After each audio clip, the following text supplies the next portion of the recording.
Anas bin Malik radhiyallahu anhu menyatakan khadamtu Rasulullah sallallahu alaihi wasallam 10 sinin. Wa ma sami'tuhu yaqulu lima fa'altu qad wa ma sami'tu minhu qad lima fa'altu lima fa'alta wa lima lam af'al lima lam taf'al.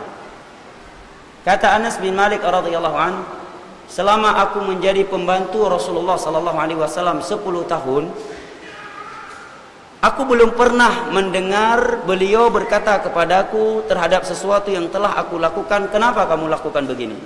Dan aku tidak pernah mendengar dari beliau terhadap apa yang belum aku lakukan, kenapa kamu belum melakukannya? Padahal layak-layak saja kan seorang majikan bertanya kepada pekerja di rumahnya, kenapa kamu belum melakukan ini? Kenapa kamu melakukan demikian kalau salah? Tetapi selama 10 tahun, kata Anas bin Malik, 2 pertanyaan ini belum pernah aku dengarkan dari Rasulullah sallallahu alaihi wasallam. Menerangkan kepada kita apa? Mulianya akhlak Nabi sallallahu alaihi wasallam. Wallahu a'lam, apakah ada majikan seperti ini di dunia ini saat ini?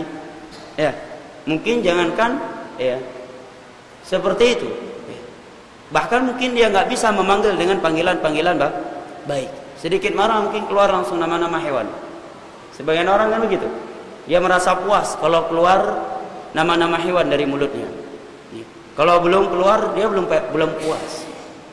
Lihat nih Nabi SAW dengan pembantunya. Selama 10 tahun Anas bin Malik menjadi pembantu Rasulullah, beliau belum pernah mendengar kalimat kenapa kamu melakukan demikian dan kenapa kamu belum melakukan.